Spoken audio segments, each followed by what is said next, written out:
بسم اللہ الرحمن الرحیم، السلام علیکم ورحمۃ اللہ وبرکاتہ۔ امید ہے سب ساتھی خیریت کے ساتھ ہوں گے۔ اللہ رب العزت آپ سب دیکھنے والوں کو خوش و خرم رکھے، آباد و شاد رکھے۔ آج کی ویڈیو خاص طور پر جو صاحب اولاد ہیں، والدین ہیں، ان کے بچے ہیں، بیٹیاں بیٹے، یعنی کہ اللہ نے بڑا نوازا ہوا ہے، خوبصورت فیملی ہے، تو ان حضرات کے لیے ہے کہ ماہ رمضان المبارک کے حوالے سے ایک حدیث ہے کہ جس کا مفہوم آپ کو بیان کر کے سناؤں گا۔ تو پیارے ساتھیوں، ماہ رمضان المبارک 30 یا 29 دن کا ہوتا ہے، تو جس کے 3 اشرے ہیں۔ پہلا رحمت، دوسرا مغفرت، اور تیسرا جہنم سے خلاصی کا۔ یہ پورے کا پورا مہینہ یقین جانو کہ اللہ کی طرف سے بڑا ہی بابرکت ہے۔ رمضان جس کا ذکر خالق کائنات نے قرآن پاک کے اندر بھی کیا کہ شہر رمضان الذی انزل فیہ القرآن، کہ رمضان وہ مہینہ جس کے اندر قرآن کو نازل فرمایا۔ کتب علیکم الصیام، یعنی کہ ماہ سیام کے روزے فرض کر دیے گئے، یہ یعنی کہ اس کے بہت ہی زیادہ نام ہیں۔ تو دوستان محترم، حدیث رسول صلی اللہ علیہ وآلہ وسلم کے اندر ماہ رمضان کے بڑے فضائل ہیں۔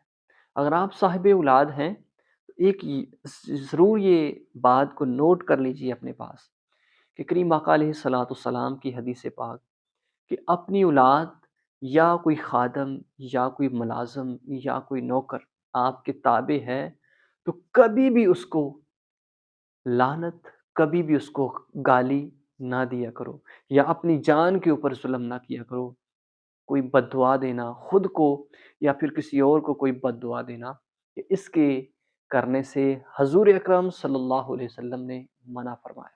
اور یہ بھی ساتھ فرمایا کہ بعض موقع ایسے ہوتے ہیں کہ جب کوئی بندہ منہ سے بات نکالتا ہے تو وہ ہو جاتی ہے، لیکن غور و فکر بات یہ ہے، اس کے ساتھ یہ بھی ارشاد فرمایا کہ رمضان کا مہینہ ایسا ہے کہ جس کے اندر اپنی زبان کو ہر قسم کی لغویات، ہر قسم کی بیہودہ بات، ہر قسم کی بد اخلاقی والی بات، یا کسی کو بد دعا، اپنی اولاد کو، اپنے خادم کو، اپنے نوکر کو، کسی کو بھی ایسا نہ دو۔ بعض موقع ایسے ہوتے ہیں کہ قبولیت کا وقت ہوتا ہے بندے کے اوپر، تو جو بھی بات کرتا ہے وہ ہو جاتی ہے۔ حضور صلی اللہ علیہ وسلم نے اس سے ہمیں منع فرمایا ہے۔ اور حضور اکرم صلی اللہ علیہ وسلم نے فرمایا کہ ماہ رمضان کا سارا مہینہ ایسا ہے، اس کے اندر جب بھی کوئی دعا، جب بھی کوئی التجا اپنے رب کی طرف بندہ کرتا ہے یا ایسے ہی کرتا ہے تو وہ ہو جاتی ہے، وہ قبول ہو جاتی ہے، اللہ اس کو سنتا ہے۔ لیکن ماہ رمضان کے اندر حضور صلی اللہ علیہ وسلم نے یہ جو بد دعا، بد اخلاقی، بد کرداری، اپنی زبان سے غلط بات کرنا، غلط نکالنا، اس سے منع فرمایا ہے۔ تو آپ اگر صاحب اولاد ہیں تو یقین جانو ایسی بات کبھی زندگی کے اندر نہ کرو۔ اپنی اولاد کو بعض دفعہ غصے میں آ کے، یا پھر اپنے کسی خادم کو، اپنے نوکر کو، یا پھر کسی اور کو بندہ دشمنی کی حالت میں کسی کو بد دعا دے دیتا ہے تو یہ منع فرمایا اس سے۔ حضور صلی اللہ علیہ وسلم نے اپنے ہر کسی کے لیے، اپنوں کے لیے، بیگانوں کے لیے ہمیشہ دعا فرمائی ہے۔ تو آپ بھی دعا کیا کریں، ہدایت کی دعا کریں۔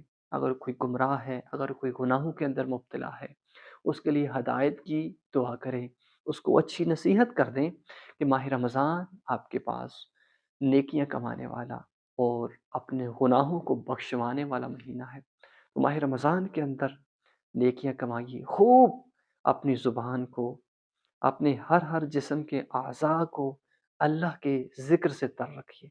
یاد رکھیے، جب اپنی زبان سے آپ ذکر کریں گے تو جسم کے ہر اعضاء، یعنی کہ 360 اس کے حصے ہیں، اعضاء ہیں، جوڑ ہیں، زبان کو ایک دفعہ ہلانے سے، زبان سے اللہ کو یاد کرنے سے جسم کا ہر اعضاء سمجھ لیجئے کہ آپ کا ذکر کر رہا ہے۔ بڑی پتے کی بات آج آپ کو بتائی ہے، تو ضرور چینل پر نئے ہیں تو چینل کو سبسکرائب کریں، ویڈیو کو لائک کر دیں۔ آپ کی محبتوں کا بہت بہت شکریہ، اور ہمارے ویڈیوز کو ضرور ایک دفعہ وزٹ کر کے دیکھیے۔ ہمیں فکر ہے اپنی آخرت کی اور آپ کو بہتر کرنے کی، کہ اللہ آپ سب کے لیے آسانیاں پیدا فرمائے۔ جزاک اللہ۔